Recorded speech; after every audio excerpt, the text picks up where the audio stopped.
Chapter 13, 80s. Back in the library, Echo, Prue and Twink are sifting through large leather-bound yearbooks. Open pages, albums, and Echo's laptop are spread across the study table. Monk is animated, still buzzing from what we just had confirmed by Mouse. "Echo, you were right," Monk effuses.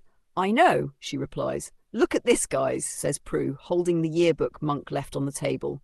"Class of 1989, graduating year, there are 4 kids' pictures missing. Matthew Belton." She turns the heavy laminated pages. "Vincent Furnier, William Dearth, and Samuel Taylor," Monk laughs. "Vincent Furnier?" Twink laughs too. "What's so funny about Vincent Furnier, guys?" I ask. Monk nods to Twink. "Vincent Furnier is Alice Cooper's real name." Echo giggles. "Alice Cooper? Awesome." I smirk. "Always with the nerd shit, huh?" Prue flips back to earlier years. None missing in here, or the one before. We've looked through all of the 80s, and apart from astonishing haircuts, the only thing out of place is those 4 missing photos. 1983 was a riot, says Twink, the hairspray they used. "So you think this has something to do with the 89 theory?" My head's reeling. "Well, it's going to take some imagination, but go with us," says Prue. Twink picks up the thread. "Vincent Furnier, we had him down as having the same nickname origin as our Vincent." I cut in, "But Vincent's real name is Martin. We only call him Vincent because..." Everyone joins in. He's Vincent the Van Gogh. We all groan at the years-old pun, a proper killing joke if you think about it, equal parts grim humour and tragic origin story.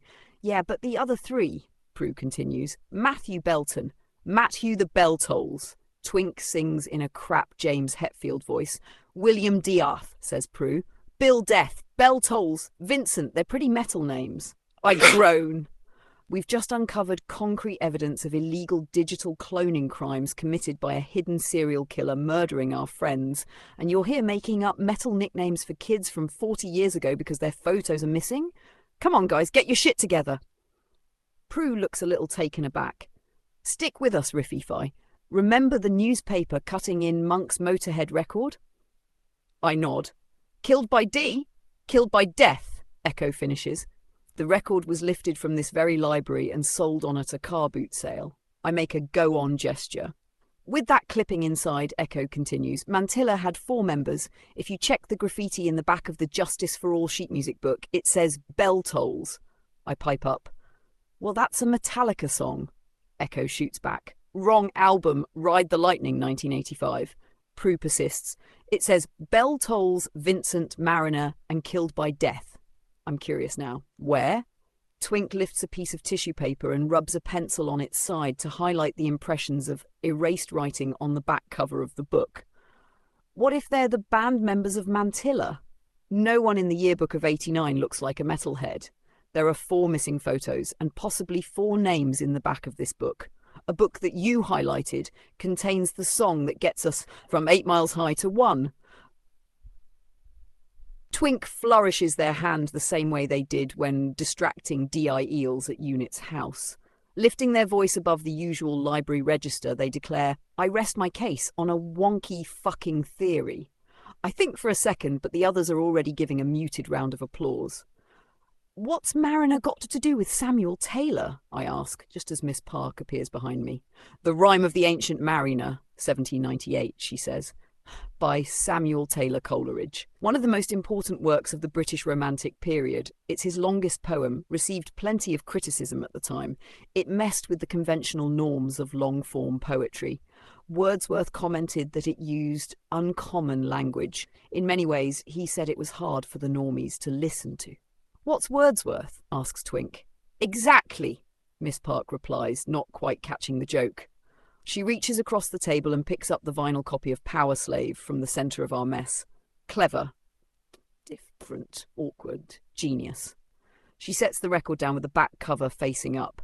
Monk runs his finger under the final track title. Echo starts reciting, "One after one by the star-dogged moon, too quick for groan nor sigh." Twink picks it up with heavy slump, a lifeless lump. Together, Echo and Twink finish.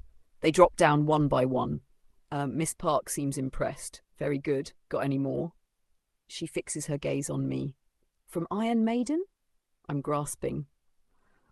Would the charge of the Light Brigade work? I know the Trooper is about that. The Battle of Balaclava, Crimean War, half a league, half a league, half a league onward, all in the Valley of Death rode the 600. Forward the Light Brigade charge for the guns, he said.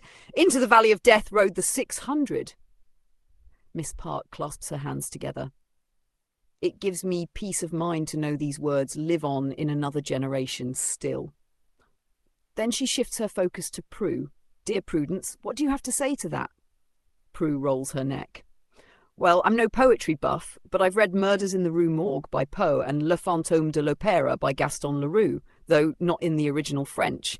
If I can swerve poetry, I'll quote King Philip II of Macedonia, having a Mufasa moment with Alexander the Great. My son, ask for thyself another kingdom, for that which I leave is too small for thee.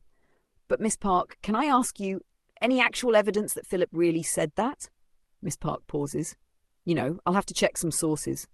She smiles, a very kind smile, and turns on her flat pump heels, heading off into the stacks. Echo leans in quietly. Did she just name 3 songs at us using literature? The girls smirk at one another. Up the irons, mutters Monk. Twink leans in even closer. Did you notice that? I feel what Twink's saying might be the most relevant thing anyone said since we got back from the computer lab. When you mentioned the Trooper, she said, it gives me peace of mind. Did you notice? I did notice. Peace of mind! The album The Trooper comes from. 1983, Monk chimes in. I feel a rising discomfort. Is she fucking with us?